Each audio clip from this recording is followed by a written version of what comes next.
Olá, olá, olá, pessoal, sejam todos muito bem-vindos ao meu curso. Eu sou a professora Marcela Itazoco, professora e coordenadora aqui da segunda fase de penal do meu curso e estou aqui com vocês para darmos início à nossa repescagem de penal, nossa repescagem da segunda fase de penal, nosso curso de repescagem. Nós estamos aqui hoje para fazermos um mapa estratégico, um mapa geral aqui para o curso de repescagem. Mas hoje eu não vou ficar falando apenas do nosso cronograma, quais são as aulas que vocês vão ter, porque isso vocês vão ter disponibilizado na rota de vocês a partir do momento que vocês estejam inscritos no nosso curso. Eu vou trazer aqui para vocês uma noção geral do que vocês vão encontrar na segunda fase de penal. Por que que isso é importante? Principalmente para você que ainda não fez curso com a gente, seja aqui do meu curso, ou para quem não fez o curso de segunda fase em penal. Você pode estar mudando de área. Pode ser que você tenha falado, não aguento mais, essa segunda fase de direito do trabalho está me deixando maluco. Porque vamos combinar, né, gente? Cada segunda fase do direito do trabalho é uma confusão que acontece. Nada contra, mas vamos combinar que o negócio tá complicado. Então vamos imaginar que você tenha cansado de passar por esses perrengues e fale, vou mudar de área, vou para penal, que é muito mais legal. E tenha mudado de área. Ou você que veio de um outro curso e não sabe exatamente o que você vai encontrar, como vai ser a nossa dinâmica de aulas. Então o nosso objetivo aqui é fazer justamente que você tenha um mapa geral com relação à segunda fase de direito penal, seja no que se refere às questões processuais, de peças, momentos processuais com relação às peças e também com relação às teses. Então, o objetivo nosso é fazer o quê? É fazer com que você tenha uma noção geral de como vai funcionar a nossa segunda fase de penal aqui do meu curso, ok? E, gente, vamos lá. Agora, momento motivacional. Vamos entender o momento que vocês estão passando. Não é um momento fácil, tá? Se vocês estão começando a repescagem agora, significa dizer que muito provavelmente vocês erraram a peça ou vocês não conseguiram atingir a pontuação necessária para ali ter a dúvida de que há possibilidade que talvez você consiga ou não ali passar. Então, se você não conseguiu essa pontuação necessária, você está no momento de recomeçar. A repescagem é um recomeço, é uma segunda chance, é uma nova oportunidade para você conseguir passar. Então agora você vai ter um tempo muito maior para que a prova aconteça, você vai conseguir ter um tempo suficiente para estudar, até porque nós tivemos uma segunda fase extremamente curta. Nós tivemos ali 50 dias de segunda fase. Normalmente a gente tem 60, 65, até mais do que isso. Nós tivemos 45 a 50 dias de estudo de segunda fase. Então foi uma segunda fase curta, a segunda fase do exame 43. Agora, você iniciando os seus estudos na repescagem, você tem um tempo muito maior para aprender, absorver essas informações e guardar essas informações. Então, você vai muito mais preparado para a prova de segunda fase. É uma nova chance, é um novo recomeço.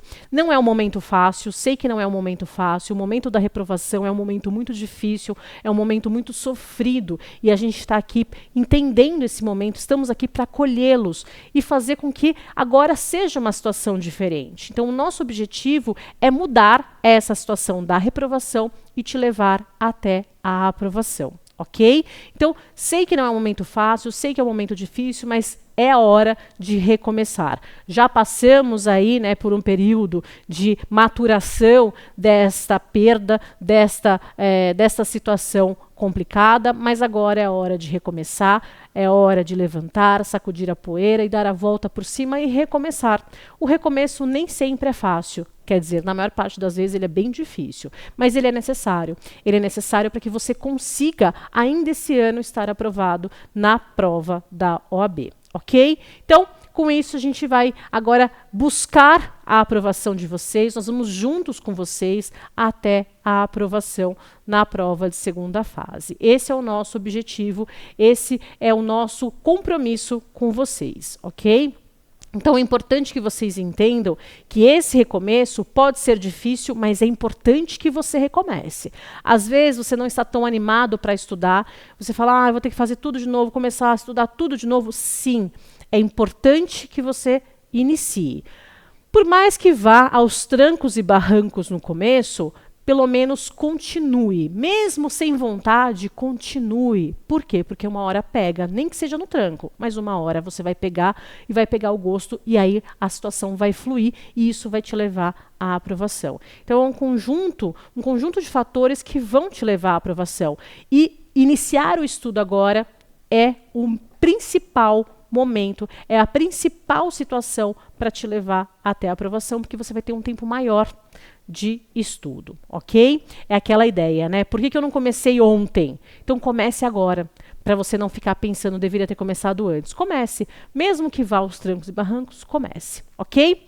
Então, feitas essa abordagem inicialmente com vocês, agora a gente vai trabalhar os pontos importantes que envolvem o direito penal e o direito processual. Aquilo que vocês vão ver durante o nosso curso de segunda fase, trazendo aqui para vocês uma noção geral de como vocês vão trabalhar esses temas. Só para vocês entenderem, no nosso curso nós temos aulas de direito penal, direito material, ou seja, nós temos aulas de teoria de direito penal, aulas de teoria de direito processo penal e aulas de peça, que são aulas práticas. O objetivo é fazer com que dentro da peça você tenha elementos, você tenha condições de trazer aí o direito penal e o direito processual. Por isso que é importante, é tão importante que você tenha essa base de direito penal e de direito processual. Algumas áreas vocês têm muito mais a parte de peças, né? Muito mais a parte de estrutura do que a parte de conteúdo. Aqui você vai ter mesclado. Por quê? Porque para a segunda fase em penal é importante que você tenha um pouco de tudo. Então, nós vamos ter aqui aulas teóricas que envolvem o direito penal, aulas teóricas que envolvem o processo penal, aulas de peça que envolvem a prática, aulas de resolução de questões, laboratórios para resolução das peças, vocês vão ver como são feitas as peças. Então você vai ter um pouco de tudo para que você seja bem preparado para a prova de segunda fase. E o mais importante, você tem os simulados. Os simulados, eles são de extrema importância para o seu treino, para que você consiga desenvolver e se sair bem no dia da prova. Sem treino, não tem como vocês se desenvolverem. Não dá para a gente correr uma maratona, não que eu saiba como é, né? Mas não dá para correr uma maratona, na teoria eu sei, não dá para correr uma maratona sem nunca ter corrido antes, sem nunca ter treinado correr antes. Então você precisa treinar até para que você possa estar apto no dia da prova ali ao desenvolvimento de redação jurídica e etc. Dentre as nossas aulas, nós também treinamos essa parte de redação jurídica. Por quê? Porque muitas vezes vocês até sabem, eu sei que eu tenho que colocar esse Instituto do Direito Penal, mas eu não sei como colocar, Marcele. Eu estou enxergando a tese, mas eu não sei como colocar no papel. Nós trabalhamos isso também. A gente também trabalha essa parte de redação jurídica, para que vocês possam entender que não é necessário você buscar palavras muito complexas, você ser erudito. Não, o básico, o simples, resolve. Então a gente tem essa parte também, esse treino que envolve aí a redação jurídica, para facilitar na hora de vocês desenvolverem. Mas para que vocês possam colocar isso em prática, eu preciso que vocês façam um simulado. Se vocês não fizerem o simulado, vai ficar ali na cabeça de vocês, mas vocês não colocaram em prática. Então vocês nunca saberão se vocês estão aptos ou não a realizar ali uma redação de peça. Então é extremamente importante que vocês façam os simulados. Nós temos aulas de marcação de VAD. A marcação de VAD, ela é importante para facilitar e otimizar ali a busca pelos artigos no dia da prova. Vocês sabem que vocês vão ter 5 horas de prova. E como vocês já fizeram a prova, vocês estão na repescagem, vocês sabem que o tempo, esse tempo de 5 horas, ele passa voando. Quando a gente percebe, já foi, né? Já passou ali 2h30. Quando você levanta a cabeça pela primeira vez, você viu que já passou 50 minutos de prova. Então, o tempo urge realmente, ele passa muito rápido na prova de segunda fase, porque ela é uma prova muito dinâmica. É aquilo que eu sempre falo para os alunos, é diferente de uma prova de primeira fase, que você fica só lendo e fazendo X, lendo e fazendo X. Aqui não. Aqui, por ser muito mais dinâmica a segunda fase, você lê o enunciado, você busca no VAD, você escreve, acaba sendo muito mais fácil de você acabar se perdendo no tempo. Então é importante também que vocês treinem essa parte com relação ao tempo, e a otimização do VAD, que é a nossa marcação de VAD, ela serve justamente para isso, para facilitar a busca e fazer com que vocês não percam tanto tempo no dia da prova, ok? Então a gente tem essas aulas de marcação de VAD. A gente vai marcar o VAD numa aula específica, mas durante as aulas a gente está sempre apontando, vocês marcaram o artigo tal, marquem o artigo tal de tal cor. Se vocês não marcaram, a gente estará reforçando essa marcação durante as aulas também. Ok? E aí agora eu vou trazer um pouquinho para vocês a respeito do mapa geral de peças e teses que nós temos no direito penal, para vocês irem se ambientando com a nossa área, se ambientando com a nossa didática, com a nossa metodologia. Então, vamos lá para o nosso mapa de peças. Então, para a gente entender, nós temos algumas peças no processo penal. E aí a gente precisa fazer o fluxo processual. Para a gente conseguir entender a lógica processual e encontrarmos as peças, nós precisamos ter em mente o fluxo processual. Evidentemente que isso que eu vou colocar aqui para vocês na lousa, isso não precisa ser decorado. Naturalmente vocês decoram de tanto que a gente fala. Então, naturalmente vocês vão decorar. Mas isso não precisa ser decorado porque está tudo no VAD. Então, vocês terão essas informações que eu vou colocar aqui numa linha do tempo no VAD de vocês. Então, não é, ai meu Deus, eu tenho que decorar isso. Não, não tem. Porque estará tudo no VAD, apesar de que vocês acabam naturalmente decorando esses momentos processuais. Então, vamos lá. Olha só, gente. Quando a gente fala de processo penal, o start, o início, ele acontece com um fato criminoso. Então, para que eu tenha o processo penal, para que eu tenha a aplicação do direito processual penal, eu preciso que haja a ocorrência de um fato criminoso. Nesse primeiro momento, eu não vou trabalhar qual é o procedimento em espécie. Se é o procedimento ordinário, se é o procedimento do juizado especial criminal, se é o procedimento do júri. Eu não vou trabalhar com isso, porque eu vou trabalhar de uma forma mais ampla, mais geral. Como eu disse, é um mapa geral de peças. Então, o que você precisa saber? Que vai dar o start com o fato criminoso. Então, o seu enunciado sempre trará a informação de que houve um fato criminoso. Fulano de tal, no dia tal, cometeu tal conduta. Deu-se o start. A partir do momento que houve o fato criminoso, nós teremos a instauração, muito provavelmente, deixa eu colocar menorzinho aqui. Muito provavelmente, nós teremos a instauração do inquérito policial. Então, houve o fato criminoso, serão iniciadas as investigações para apurar autoria e materialidade. Então, serão iniciadas as investigações, finalizadas as investigações, nós teremos aqui, muito provavelmente, o encaminhamento dos autos para o Ministério Público. O Ministério Público, ele é o titular da ação penal pública. Seja ela pública e incondicionada, seja ela pública condicionada à representação. Então, sempre que a gente tiver uma ação penal pública, quem vai iniciar essa ação penal é o Ministério Público. E aí você pode me perguntar, Marcele, como é que eu vou saber se a ação penal é pública, se a ação penal não é pública, se a ação penal depende de uma representação? Calma. Muita calma nessa hora. Por quê? Porque você terá essas informações no VAD. E a gente vai pintar o VAD de vocês para que vocês saibam, consigam identificar se aquele crime é de ação penal pública condicionada à representação ou de ação penal privada. Então, você, na hora que abrir ali o seu VAD no fato criminoso que o seu enunciado estará te fornecendo, você vai saber já se é um crime de ação penal pública incondicionada, condicionada à representação ou ação penal privada, ok? Então, você já vai saber ao identificar ali o fato criminoso ocorrido no seu enunciado. Então, os autos foram muito provavelmente para o Ministério Público, e isso estará escrito no seu enunciado. Que houve um fato, iniciaram as investigações, finalizadas as investigações, os autos foram para o MP. E o MP, encontrando indícios de autoria e prova de materialidade, ofereceu a petição inicial. A petição inicial do Ministério Público é a denúncia. Então, o Ministério Público ofereceu a sua denúncia e arrolou ali as suas testemunhas. E o seu enunciado estará claro ao dizer que o Ministério Público ofereceu a denúncia, imputando a prática criminosa ao fulano de tais e tais crimes. Então, você terá essas informações claras aí no seu enunciado.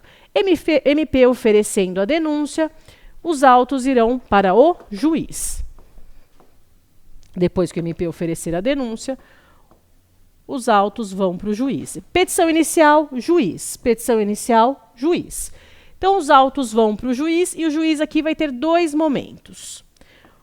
Ou o juiz vai receber a denúncia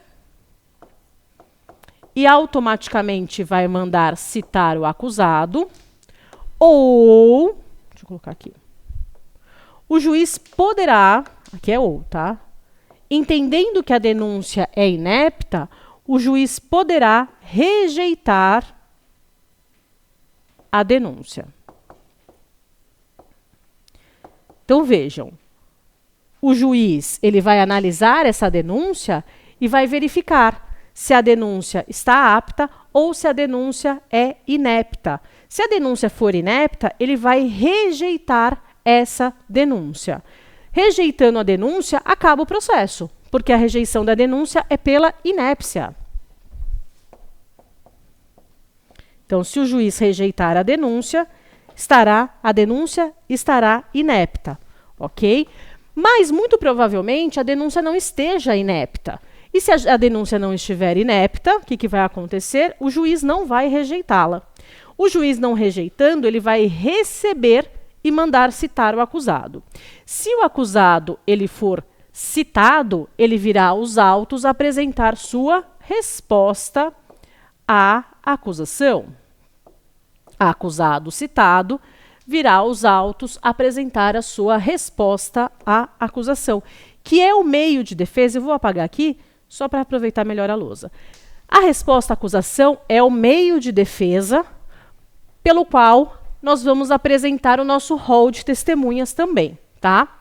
Então, olha só, o juiz ele vai receber a denúncia, citar o acusado. Citou o acusado vai apresentar resposta à acusação.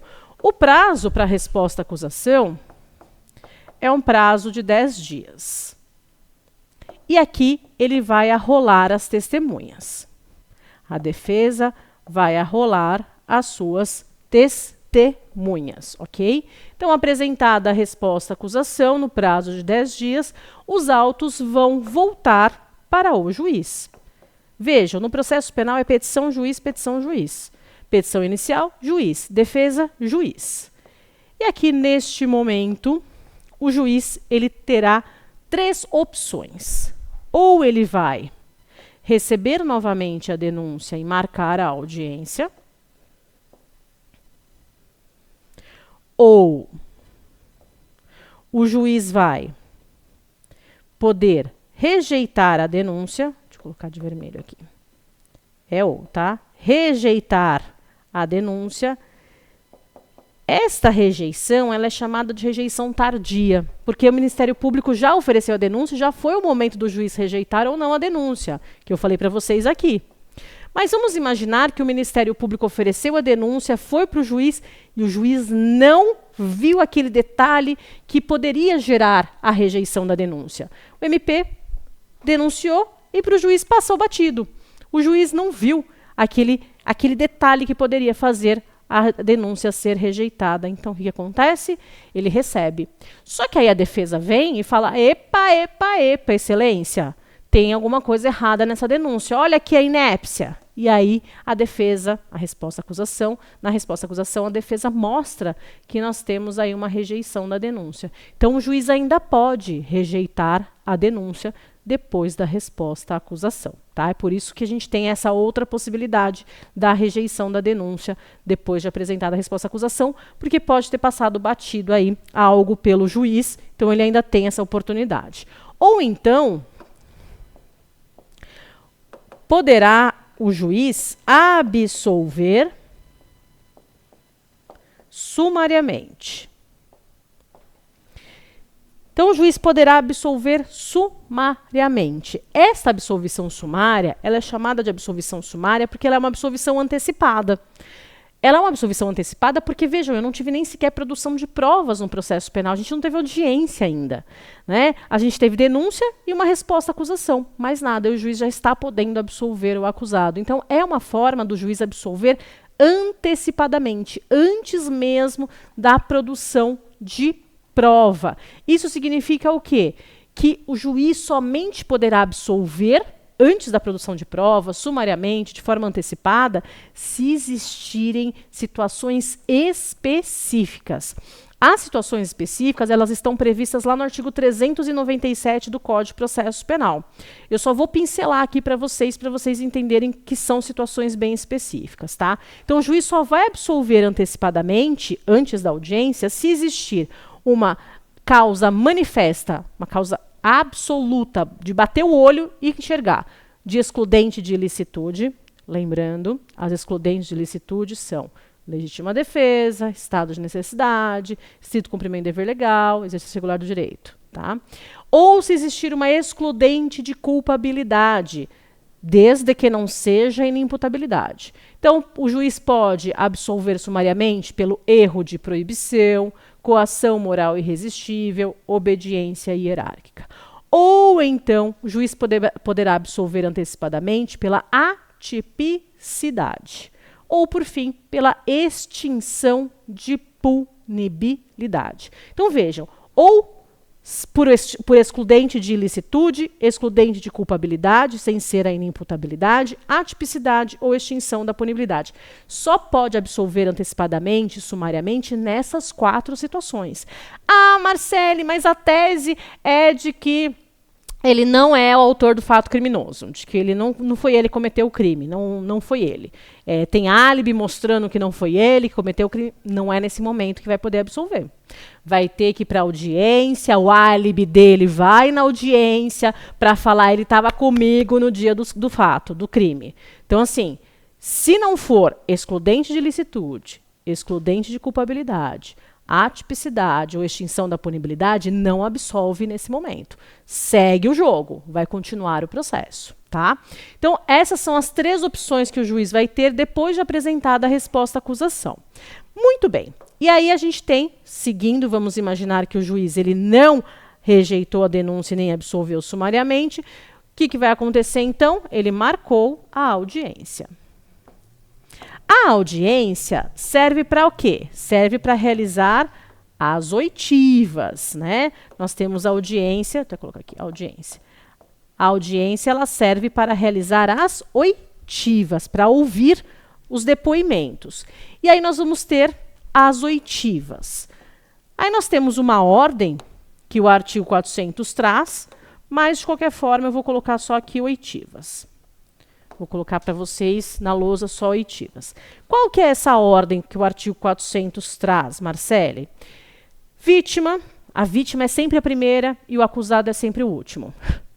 Vítima é a primeira e o acusado é sempre o último. É sempre assim, tá? Por quê? Porque a vítima tem, o órgão acusador, a acusação tem que falar primeiro, até para que possibilite o acusado de se defender. A ampla defesa, ela é formada justamente nessa situação. Primeiro se acusa, para que ele possa, então, ter condições amplas de se defender. Então, primeiro a vítima, depois as testemunhas de acusação, que são as testemunhas da vítima, as testemunhas de defesa. Se tiver, no caso, vamos ouvir os peritos. Se o juiz quiser, ele vai realizar acariações. O que é acariação? Colocar aquelas testemunhas, né, que falaram, que trouxeram informações controversas, colocar frente a frente, cara a cara, e falar quem está mentindo. Você, testemunha de acusação, falou isso. Você, testemunha de defesa, falou aquilo. Sobre os mesmos fatos. Não pode. Tem 2 versões sobre os mesmos fatos? Não. Quem está mentindo? E coloca uma frente à outra. Isso é acariação. Então, o juiz vai ouvir a vítima, as testemunhas da vítima, as testemunhas da defesa, vai ouvir os peritos, se for necessário, realizar acariações, se for necessário, realizar o reconhecimento de pessoas e coisas. E, por último, última oitiva, último dos depoimentos, será do réu, do acusado no momento do interrogatório. Então, o acusado vai ser o último a ser ouvido para que ele possa exercer a ampla defesa. Muito bem. Juiz realizou todas essas oitivas e você vai ter isso no seu enunciado. Se você tiver esse momento processual dentro do seu enunciado, o seu enunciado vai constar lá. Na audiência, a vítima, blá, blá, blá, blá. as testemunhas disseram tal coisa, o acusado confirmou os fatos. Você vai ter essa informação no seu enunciado que aconteceu na audiência, ou porque o próprio enunciado vai ser expresso de que na audiência, ou porque você teve as oitivas na fase judicial. Se já foi oferecida a denúncia e você teve em algum momento as oitivas, significa dizer que você teve aí a audiência na fase judicial, evidentemente. Todo mundo foi ouvido, o que vai acontecer? Encerradas as oitivas, o juiz vai perguntar: as partes gostariam de realizar alguma nova diligência? Caso as partes queiram realizar alguma nova diligência, e aqui, gente, pensando o seguinte, vamos imaginar que a testemunha a defesa falou, então, mas você acredita, excelência, que no lugar dos fatos tem uma câmera de segurança voltada para onde aconteceram os fatos? Aí o juiz fala, é mesmo, testemunha. E aí ele começa a procurar no processo se tem ali as imagens da câmera de segurança. E ninguém trouxe essas imagens da câmera de segurança. Então, o juiz fala, bom, já que existem essas imagens, vamos trazer para os autos.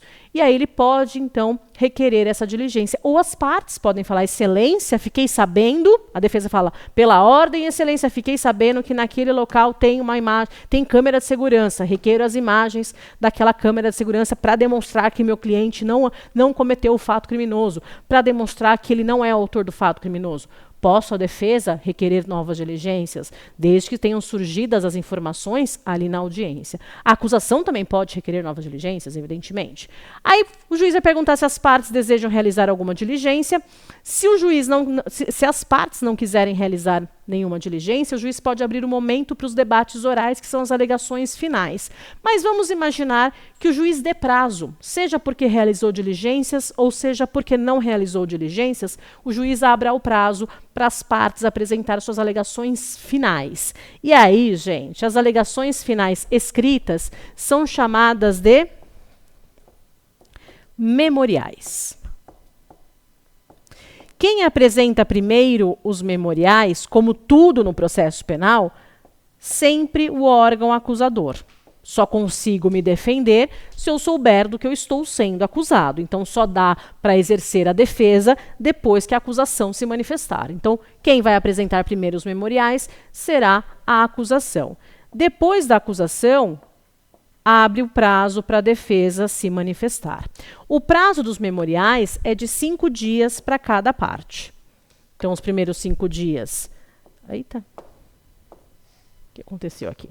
Os primeiros 5 dias para a acusação e depois os outros 5 dias sucessivos, né, pela lei, para a defesa. Se as partes apresentaram os memoriais, que são as alegações finais, significa dizer que finalizou. Se finalizou este momento processual, significa que nós vamos ter a sentença. Deixa eu colocar menorzinho aqui. Então, nós vamos ter a sentença.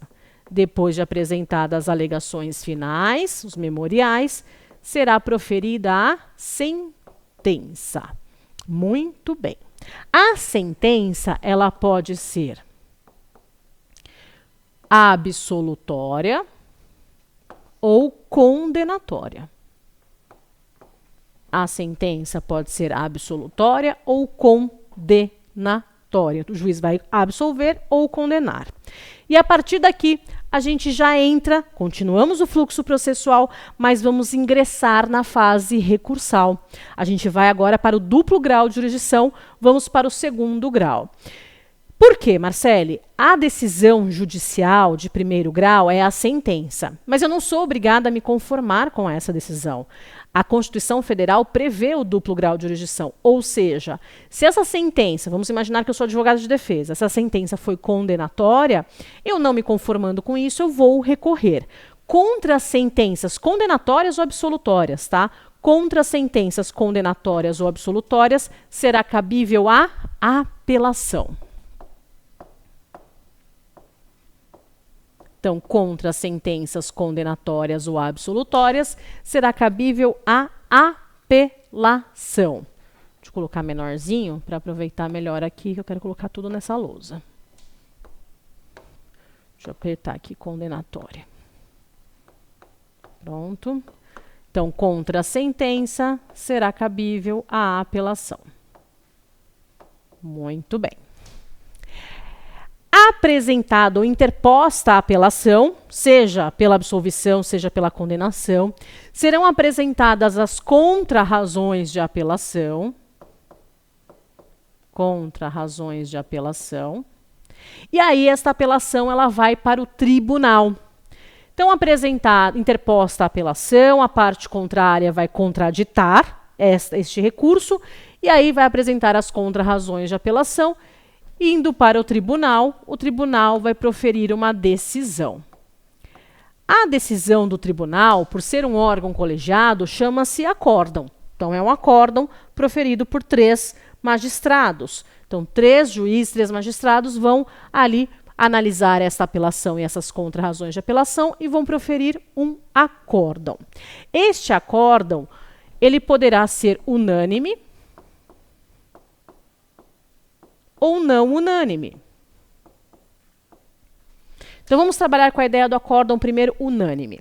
Se o acórdão for unânime, contra este acórdão unânime, do TJ ou do TRF, tá? Então, quem proferiu o acórdão aqui foi o TJ ou o TRF. Contra este acórdão unânime, eu vou ter o recurso extraordinário, que vai para o STF, ou o recurso especial, que vai para o STJ.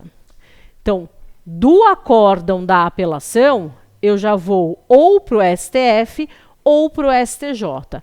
O que vai diferenciar um ou outro é a tese que eu vou alegar nesse recurso. Então, vamos imaginar que eu, na minha apelação, estou discutindo questões constitucionais. Ah, porque se violou a irretroatividade da lei penal, né? A lei penal só pode retroagir se for para beneficiar o acusado. E os juízes entenderam, né, o juiz de primeiro grau, o tribunal entendeu que deveria retroagir para prejudicar o acusado. Então, nós estamos diante de uma afronta, de uma violação ao princípio da irretroatividade da lei penal maléfica. Se eu estou discutindo o direito do meu recurso, é uma questão constitucional, ou seja, o tribunal entendeu que deveria retroagir, meio bizarro isso, né? Mas o Tribunal de Justiça entendeu que deveria retroagir uma lei mais maléfica, eu estou diante de uma violação constitucional. Então, deste acórdão proferido da apelação, eu vou direto para o STF com recurso extraordinário, porque nós estamos tratando de uma questão constitucional. O STF, ele só lida na fase recursal, ele só vai lidar com questões constitucionais, porque ele é o guardião, ou melhor, é para ser, né? O guardião da Constituição. Mas vamos imaginar que nessa minha apelação e nesse acórdão, nós temos a discussão de algo que envolva a legítima defesa, de algo que envolva aí as penas, eu estou pedindo uma redução de pena, estou pedindo absolvição pela legítima defesa. Vamos imaginar que eu esteja trabalhando essas questões que envolvam a lei infraconstitucional. Se a minha discussão do direito ela é infraconstitucional, significa dizer que deste acórdão do TJ e do TRF, eu vou direto para o STJ. Com recurso especial. Ok? Então, o que vai definir para onde eu vou do acórdão unânime, se vai para o STF ou para o STJ, é a matéria que eu estou discutindo no meu recurso. E esse recurso de apelação pode gerar um acórdão. Então, a apelação foi para o tribunal, deixa eu melhorar esse não aqui. A apelação foi para o tribunal, foi apresentadas as contrarrazões de apelação e o tribunal proferiu um acórdão não unânime. Então, vamos entender a lógica aqui. Quando a apelação, o recurso, vai ser analisado pelo tribunal, seja Tribunal de Justiça ou Tribunal Regional Federal, o que eu vou ter? Eu vou ter 3 juízes, 3 desembargadores, vamos colocar assim, 3 magistrados, decidindo este recurso. Então, foi apresentada a apelação, contra razões de apelação, vai para o Ministério Público, que é a Procuradoria da Justiça, né? Vamos colocar que é o pro parecer do Ministério Público atuante no tribunal, vai para o Ministério Público, ele faz um parecer e aí vai para a votação. Então, eu tenho 3 julgadores. Esta votação, ela poderá ser 3-0, unânime. E esse 3-0 vai fazer com que deste acórdão unânime caiba recurso extraordinário ou recurso especial que nós acabamos de falar. Ou então, se esta votação da apelação ou de outro recurso for uma votação não unânime, 2-1. Se eu tiver uma votação não unânime, caberá, antes do recurso especial extraordinário, caberá um outro recurso, que é o chamado embargos infringentes ou de nulidade. Embargos infringentes ou de nulidade. Esses embargos infringentes ou de nulidade, ele vai continuar no TJ ou no TRF. Ele não sai de lá. O acórdão não unânime foi proferido pelo TJ ou pelo TRF. Eu entro com os embargos infringentes no TJ ou no TRF mesmo. E aí o que vai acontecer? O TJ e o TRF eles vão analisar os meus embargos infringentes ou de nulidade e vão proferir uma decisão, que por ser colegiada chama-se acórdão. Existindo esta sistemática do acórdão não unânime,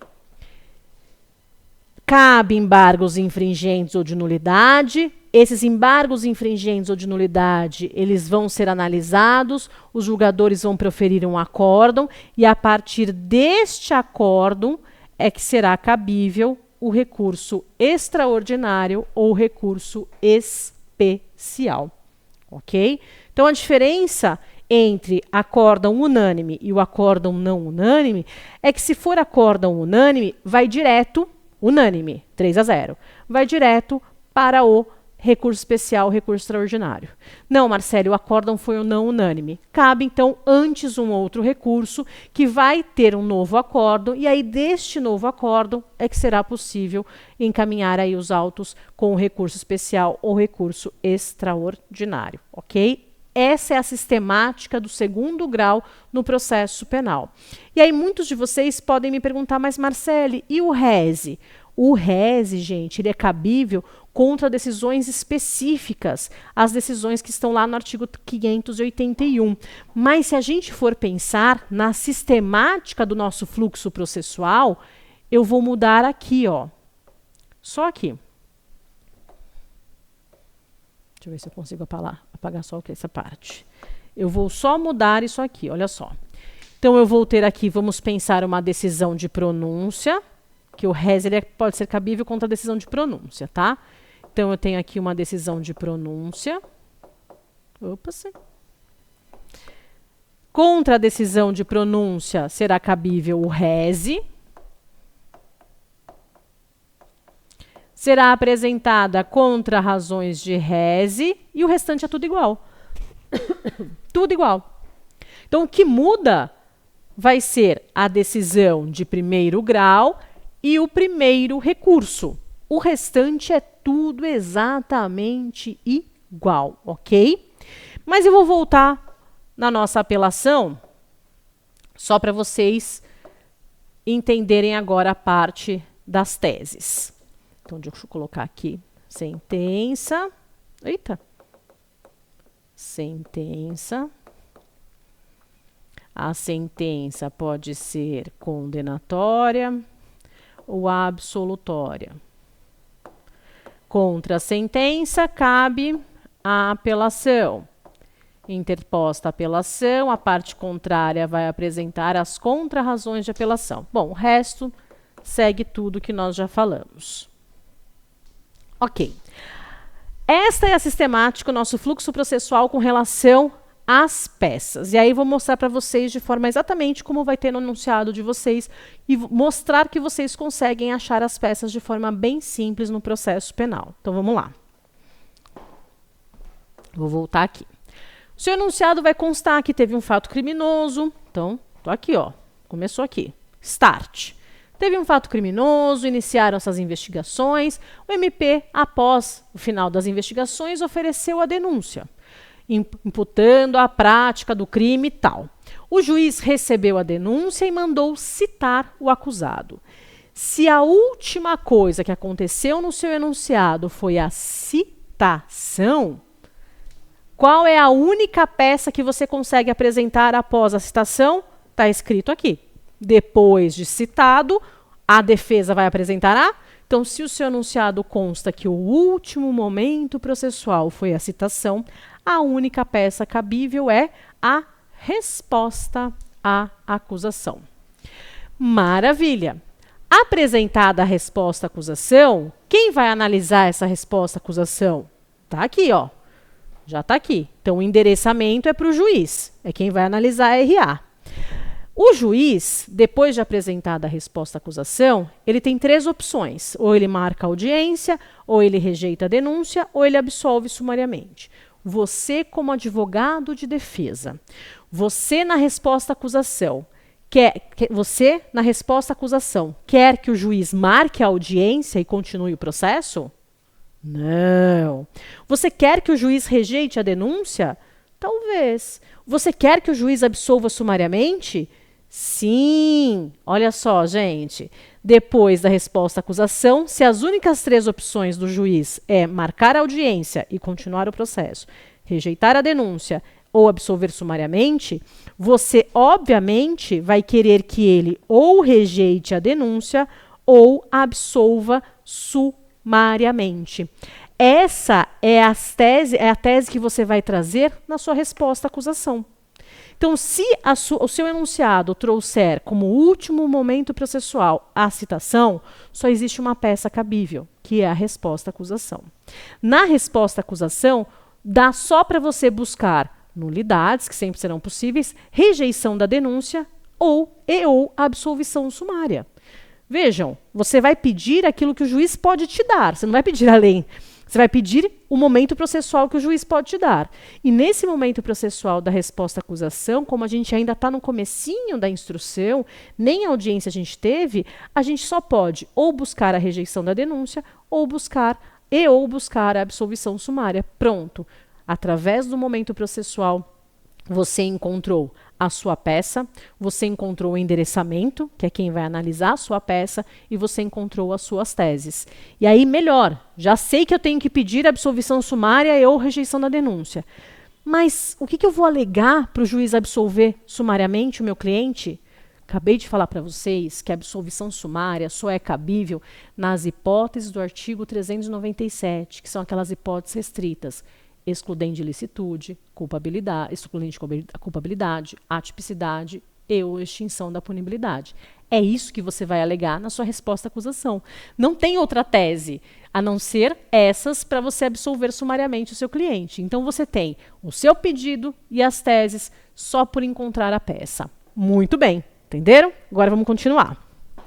Vamos imaginar que o seu enunciado conste que foi apresentada a resposta à acusação, o juiz não rejeitou a denúncia, não absolveu sumariamente, ele marcou a audiência. Então, nós temos ali a informação que na audiência, como eu coloquei para vocês, né? Na audiência aconteceu isso, ou seja, fala que aconteceu a audiência. Então, na audiência de instrução, ou então na oitiva das testemunhas, as testemunhas disseram isso, você vai ter a informação de que teve a oitiva e o interrogatório. Depois da audiência, o Ministério Público requereu a condenação nos termos da denúncia. Se o Ministério Público fez o pedido de condenação depois da audiência, então, o Ministério Público se manifestou depois da audiência, ele só pode ter se manifestado através de memoriais. Então, se o seu enunciado constar que finalizou a audiência e o Ministério Público apresentou os memoriais ou o Ministério Público requereu a condenação nos termos da denúncia, você tem o momento processual da apresentação dos memoriais pelo MP. Sendo este o último momento processual, qual a única peça a ser apresentada? Memoriais pela defesa. Pronto, você já tem aqui a peça encontrada com base no momento processual. Depois de apresentados os memoriais, o juiz vai proferir a sentença.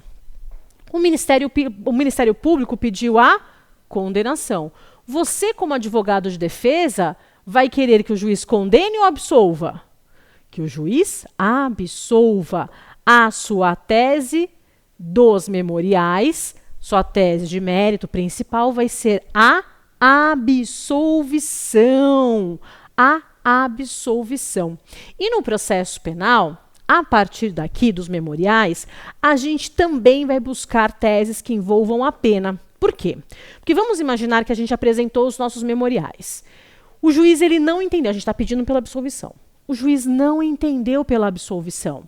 O que você vai falar? Ah, tudo bem, se ele não entendeu pela absolvição, deixa ele condenar no que ele quiser. Não, você dá uma orientação.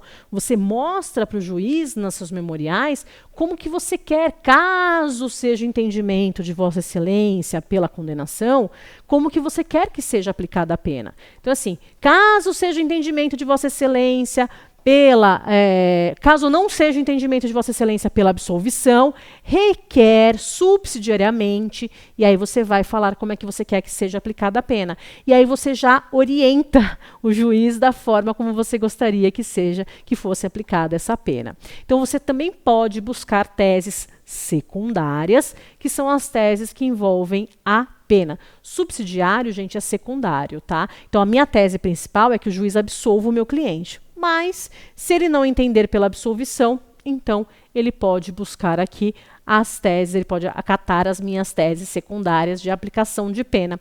E pode ser vantajoso, tá, gente, para o seu cliente. Você fala, mas aí vai condenar. Sim, mas pode ser que ele condene a uma pena pequena. E se ele condenar uma pena pequena, pode ser que ele consiga um regime aberto. Pode ser que ao invés de ele cumprir uma pena de prisão, ele fique numa pena restritiva de direitos, ou ele tenha a suspensão da pena, ao invés de cumprir a pena fique suspensa. Então tem alguns benefícios que a gente pode pedir, caso o juiz não entenda pela absolvição. Então, a gente vai fazer o pedido principal, que é a absolvição, e secundariamente, se o juiz não entender pela absolvição, a gente pede ali que seja aplicada uma pena pequena, um regime benéfico, que possa ser convertida ou substituída por pena restritiva de direitos, ao invés de ele ficar encarcerado.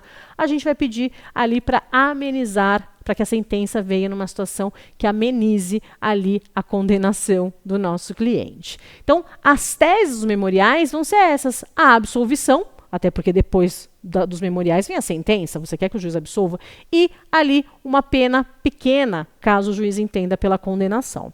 Maravilha! Então, achei o momento processual dos memoriais, com finalizada a audiência, o MP requereu a condenação.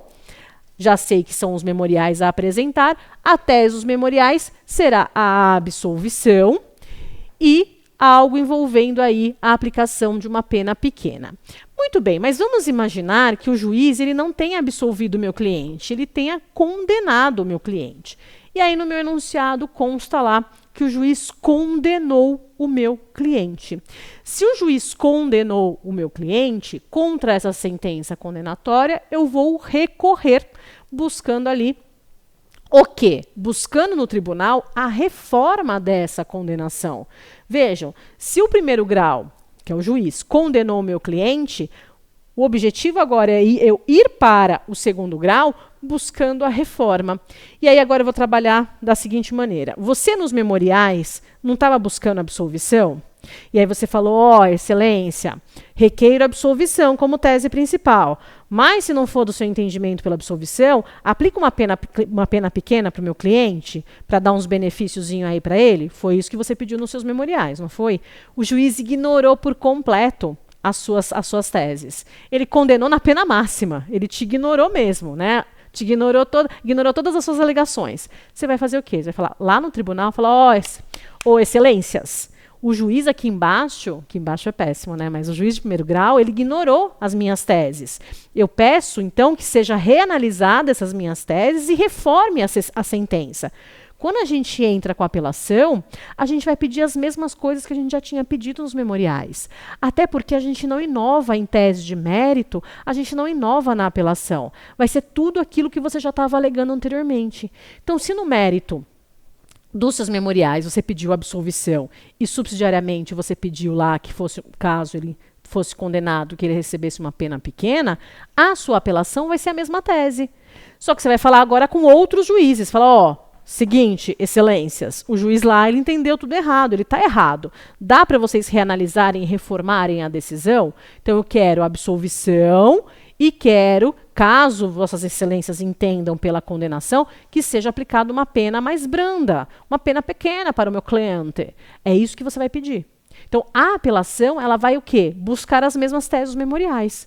Por quê? Porque nos memoriais você estava na intenção do seu cliente ser absolvido e, caso ele fosse condenado, na intenção dele ter aí uma pena pequena. O juiz sentencia, ignorando completamente, agora você vai pedir o quê? Você já tem a certeza, pede a reforma, ok? E aí, na apelação, você vai buscar isso. A parte contrária vai contraditar a sua apelação. Vai falar, não é para absolver e também não é para ali diminuir a pena. Ele vai contraditar a sua apelação. Porque as contrarrazões de apelação é justamente o direito ao contraditório da apelação. Né? Então, o que a apelação disse, as contrarrazões de apelação vai só falar não. Tudo ao contrário, não pode. É essa a ideia. Aí vai para o tribunal. O tribunal vai analisar essa sua apelação, vai analisar as contrarrazões da parte contrária e vai dar uma decisão, um acórdão. Aí vamos imaginar que esse acórdão seja unânime. Você está buscando a absolvição ou uma pena pequena. O tribunal fala, ele entende da mesma forma que o juiz, tá? De primeiro grau. Ele fala, não, deve ser mantida a condenação, a apelação não deve ser provida. Deve ser mantida a condenação e a aplicação da pena máxima. Te detonaram de novo, te ignoraram por completo. O que você vai fazer? Você vai pegar essas mesmas teses. Absolvição e pena, gente, são teses infraconstitucionais. Você está falando de Código Penal, tá? Você vai pegar essas teses e vai jogar lá para o STJ e falar, STJ, seguinte, o juiz de piso, o juiz de primeiro grau, ele não está entendendo a minha tese. Os desembargadores do TJ também não entenderam. Será que vocês conseguem aplicar a legislação, por favor? Porque ninguém está aplicando a lei, mais ou menos isso. Dá para vocês, STJ, ministros queridos, maravilhosos, reformarem a decisão do tribunal e, por consequência, do juiz? É isso que você vai buscar. E aí, lá no seu recurso especial, você vai buscar o quê? A absolvição e a redução de pena. Vejam que as teses, elas se mantêm. Você não fica mudando de tese. Elas se mantêm. A mesma tese que você alegou nos memoriais, você vai com as mesmas teses para a apelação, com as mesmas teses lá no recurso especial ou no extraordinário. É a mesma coisa. Marcelo, e os embargos infringentes ou de nulidade? Eu alego o quê? Vamos imaginar que você tem ali, na sua apelação, você está buscando a absolvição e a redução de pena. E aí vai para o tribunal vai analisar. Eu tenho 3 julgadores analisando esta apelação. 2 julgadores falam assim, não, tem que ser mantida a condenação à pena máxima. Mas um julgador fala, você acredita que eu tô entendendo a lógica da sistemática do que a defesa está falando? E aí esse julgador fala, eu concordo com a defesa. Então eu tenho 2 votos para manter a condenação e um voto concordando com a defesa. Veja que a defesa perdeu, tá? Eu tenho 2 votos contra a defesa e 1 a favor, mas agora eu tenho 1 a favor da defesa. Então agora cabe os embargos infringentes ou de nulidade. O que eu vou fazer?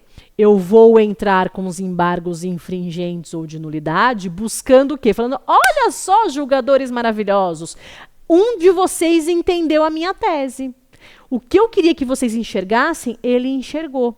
Então, por favor, dá para vocês irem na mesma vibe desse julgador que entendeu a minha tese, que está do meu lado? É isso que você vai alegar nos seus embargos infringentes ou de nulidade. Ou seja, você vai buscar a absolvição ou a redução de pena do mesmo jeito. Do mesmo jeito. A questão, quando você interpõe ou opõe, né, como diz a lei, os embargos infringentes ou de nulidade, você tinha 3 julgadores que analisaram a apelação, não foi? E aí você teve uma votação não unânime. Então, tinha 3 julgadores analisando esta apelação, 2 foram contra a defesa e 1 foi a favor da defesa. Então, eu tenho 2-1, possibilitando aqui a defesa opor os embargos infringentes e ou de nulidade. Defesa opôs os embargos infringentes ou de nulidade, esses embargos eles serão direcionados para esses mesmos 3 desembargadores, só que com uma diferença. Haverá uma ampliação de mais 2 desembargadores que não conhecem o processo, que não analisaram nada envolvendo o processo. Então, quando você entra com os embargos infringentes ou de nulidade, você tinha isso aqui. Quem vai analisar os seus embargos infringentes ou de nulidade serão os mesmos 3, mas com ampliação de 2. O objetivo é você fazer com que esses 2 novos que estejam analisando os seus embargos infringentes ou de nulidade concordem com este umzinho que estava sozinho e se torne maioria. Então, como nós temos uma ampliação dos julgadores, esses 2 novos julgadores, vindo para o lado da defesa, vão fazer com que a defesa seja maioria e vão dar ganho de causa para a defesa. Mas a tese é a mesma. Você vai buscar o quê? A absolvição e a pena, uma pena, caso seja condenado, uma pena menor. Perceberam? Perceberam que as teses são sempre as mesmas, a gente não vai ficar mudando muito. E a tese, ela vai ser sempre algo que nós vamos dar para vocês em cada uma das peças, como eu falei aqui para vocês. Por exemplo, na resposta à acusação, você pode alegar rejeição da denúncia e absolvição sumária. Nos memoriais, você pode alegar a absolvição e ou, subsidiariamente, redução da pena, regime mais benéfico. Na apelação, a mesma coisa. Você vai contra a sentença. Então, você vai ter os elementos da sentença no seu enunciado e você vai combater os elementos da sentença. Mas, de forma geral, na apelação, você vai buscar a absolvição e uma pena mais benéfica para o seu cliente. Lá nos embargos infringentes ou de nulidade, você vai se agarrar no voto vencido, porque ele está do seu lado. Também é a absolvição ou uma pena mais benéfica. No recurso especial, também a tese é uma absolvição ou uma pena mais benéfica, ou uma pena mais benéfica. Vejam que são praticamente sempre as mesmas teses que nós vamos trabalhar nessas peças. Então, a gente vai dar para vocês, que eu brinco com vocês, uma caixinha com todas as possíveis teses que vocês podem alegar. E aí tem uma tese que poderá ser alegada em qualquer peça, que são as nulidades. As nulidades são vícios processuais e elas sempre poderão ser alegadas desde que exista um vício no processo. Isto que eu passei para vocês é o que deve acontecer em todo o processo penal. Se alguma coisa acontecer de forma diferente disso aqui que eu passei para vocês, principalmente aqui, acontecer algo diferente aqui, nesse fluxo processual, nós estaremos diante de um vício processual. E aí o vício processual ele gera a nulidade. Então a nulidade ela poderá sempre ser alegada. Eu posso alegar nulidades na resposta à acusação. Deixa eu colocar aqui. Posso alegar na resposta à acusação. Se eu tiver um vício processual daqui para trás, eu vou alegar na resposta à acusação esse vício processual para anular este ato processual viciado. Eu posso alegar as nulidades nos memoriais de defesa, desde que eu tenha um vício processual daqui para trás. Então, vou alegar ali esse vício processual. Eu posso alegar as nulidades na apelação. Eu posso alegar as nulidades nos embargos de nulidade. Eu posso alegar as nulidades no recurso especial, porque nulidade é vício processual e está afrontando o Código de Processo Penal, que é uma lei infraconstitucional. Então, as nulidades, elas poderão sempre ser alegadas em toda e qualquer peça. Por isso que a gente não fala especificamente. Então, eu posso alegar nulidades em toda e qualquer peça. E essas peças em espécie que eu falei para vocês, a gente tem ali a caixinha que a gente vai dar para cada um de vocês. Aí vocês podem me perguntar, tá, o grosso eu entendi, Marcele, mas como é que eu busco a absolvição? Isso fica para os nossos próximos encontros. Nós vamos ter aulas de teses defensivas. Nós vamos ter aula explicando como é que você afasta o crime. Como é que eu afasto o crime? Como é que eu busco as teses absolutórias? Então, existem situações que você vai de cara enxergar. Falar, isso aqui é uma legítima defesa. Isso aqui é um estado de necessidade. Isso aqui é um crime impossível, matou o morto, né? Abortou quem não estava grávido. Então você vai conseguir enxergar algumas. Outras podem ser um pouco mais difíceis, mas a gente vai trabalhar essas teses defensivas para vocês afastarem o fato criminoso, afastarem o crime. Então, para absolvição, a gente tem ali várias técnicas que nós vamos aprendendo durante o curso. Então, a grosso modo, de uma forma bem geral, é isso que a gente vai ter durante o nosso curso de segunda fase e é isso que você vai aprender para a prova de segunda fase de penal aqui no meu curso. Espero vocês nos nossos próximos encontros. Fiquem com Deus. Um grande beijo e até mais. Tchau, tchau, gente!